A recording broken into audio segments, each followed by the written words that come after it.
Hitman was going through security. He had just placed his suitcase on the conveyor belt. The security officer's eyes widened in shock. Inside was a sniper rifle. At the same time, the guard conducting the body search spotted 2 pistols at the man's waist. All surrounding guards immediately raised their guns at him, but the man remained perfectly calm. Inside the interrogation room, the sheriff placed the sniper rifle on the table and began questioning him. The man calmly replied, "I'm a hitman. I'm here to hunt a girl, and if anyone tries to stop me, I don't mind adding a few more kills." The sheriff was infuriated by his arrogance. He reminded the man, "You're locked up in my station, and I'm the one with the gun." But the man replied, "No, Mr. Sanders.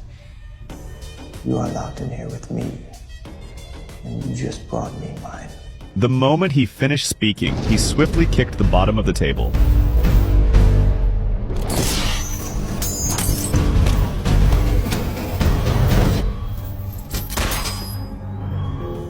The sheriff was stunned. The man calmly walked over and knocked him out. This man had no name, only a code, 47. He was born from a secret government experiment designed to enhance children's genes and create a generation far superior to ordinary humans. They were smarter, stronger, and more agile. But the flaw was they had no emotions. They became pure killing machines. The chief scientist, Dr. Litt, could no longer bear the guilt. He fled the project and disappeared without a trace. Fearing exposure, the government erased all traces of the program and placed 47 and the other subjects into a top-secret assassin organization. But the project was too tempting to stay buried. A biotech company soon restarted it. To find the former chief scientist, Dr. Litt, they tracked down information about his daughter. This crossed the government's red line. They immediately dispatched their top assassin, 47. 47 effortlessly wiped out the biotech company's intel team. But the company had already sent an agent, John, who had found Dr. Litt's daughter, Katia. The organization quickly gave 47 a new mission: eliminate Katia and the agent. Soon, 47 located them at a subway station. A fierce gunfight broke out between him and John, but 47 had the upper hand. Just as 47 was about to take out the fleeing Katia, John tackled him, and the two fell from a platform onto the train tracks. With 47 temporarily trapped by an oncoming train, John regrouped with Katia. They had just jumped into a taxi to escape when the driver was shot in the head. 47 had returned like a ghost in relentless pursuit. At that moment, John came up with a plan. He dragged Katia to the front of the U.S. Embassy and fired a shot into the air. That got them arrested, just as planned. And across the street, 47 stood silently, watching everything unfold. What followed was the very scene we saw at the beginning. The man opened the hotel room door, scattered glass beads on the floor, pulled the pin of a bomb, and set the bomb behind the door. Then he tied a rope on the balcony to ensure an easy escape at any time. Finally, he placed a handgun in the bathroom before he dared to shower in peace. He was the most dangerous assassin in the world. Once someone became his target, no one could survive. He had no name, only the codename 47. This time, 47's mission was to assassinate the president. Everything was ready, but the organization suddenly informed him that the plan had changed. The client wanted the target killed in public. After some hesitation, 47 decided to accept the task. After careful planning, he chose to strike during the target's press conference. He hid in a building 2 kilometers away, aimed at the target, and pulled the trigger. A reporter only felt a brief heat across their cheek, and the president had already been shot in the forehead. 47 quickly packed up his things and planted a bomb in the suitcase. The crime scene was cleaned up perfectly. He was preparing to fly back to headquarters when he received a message from the organization. There was a witness in St. Petersburg.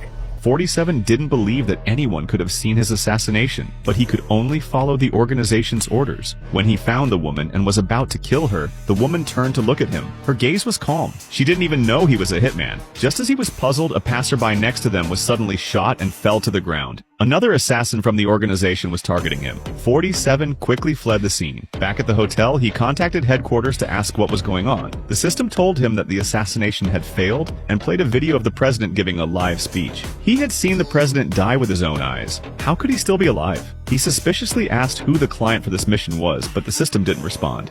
Answer me. At that moment, a team of Interpol agents stormed the hotel. The glass beads at the door rattled, and the bomb's alarm went off.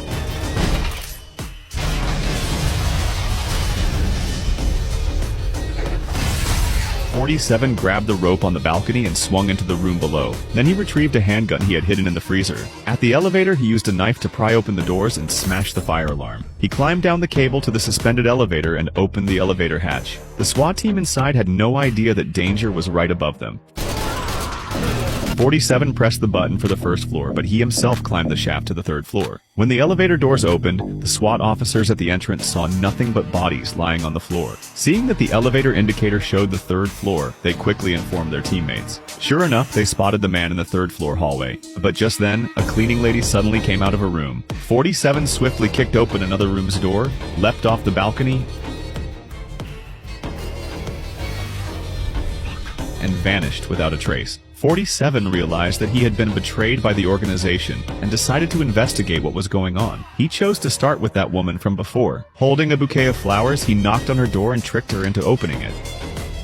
After interrogating her, he learned that the woman was the president's mistress, and that the president had always used a body double. Upon hearing this, he understood. The man he had assassinated was indeed the real president, and the client was actually the body double who had used 47 to become the real president. Upon learning the truth, 47 initially intended to kill the woman as well, but when he saw the tattoo on her face, it reminded him of his own childhood. Why'd you tattoo your face? Because it's the only place in here medical wouldn't hit. Her words stirred a rare sense of compassion in the cold-blooded man. He decided to take the woman with him and leave.